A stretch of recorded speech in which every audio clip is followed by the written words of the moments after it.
রংপুরে পেয়ে গেলাম অনলাইন ভাইরাল সাভারের সেই ডিসকাউন্ট আইসক্রিম। অনেকদিন থেকে অনেকে আমাকে প্রশ্ন করছিলেন, আপু প্লিজ এই আইসক্রিমটা কোথায় পাওয়া যাবে, এটা নিয়ে একটা ভিডিও করে আমাদের সামনে উপস্থাপনা করেন। তো ফাইনালি চলে আসলাম। বিশ্বাস করবেন না, আইসক্রিমটার জন্য আমাকে 7টা দিন ঘুরতে হয়েছে।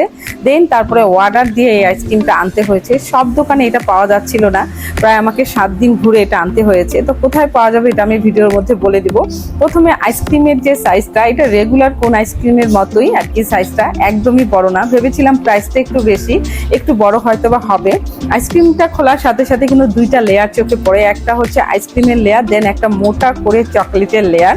তো দেখতে অনেকটা ভালো লাগছিল, খেতে কেমন এটা হচ্ছে আসল কথা।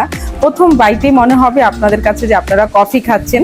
যারা কফি লাভার আছে তাদের জন্য এই আইসক্রিমটা সব থেকে বেস্ট। উপরে লেয়ারটা মোটা, একদম চকলেট আর কাজু বাদাম দিয়ে তৈরি, আর নিচেরটা পুরোটাই হচ্ছে কফি।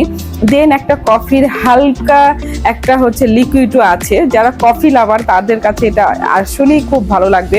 যেমন আমার কাছে খুবই ভালো লেগেছে, কারণ আমি আসলেই কফি লাভার। কফি খেতে ঠিক যেরকম লাগে আইসক্রিমটা খেতেও এরকমই লাগছিল। এই আইসক্রিমটা আপনারা রংপুর শুধুমাত্র সাইদ বেকারিতে পাবেন। সবসময় পাবেন কিনা জানি না, অর্ডার দিলে তারা নিয়ে আসতে পারবে। প্রাইসটা তো 100 টাকা, সেটা আপনারা জানেন।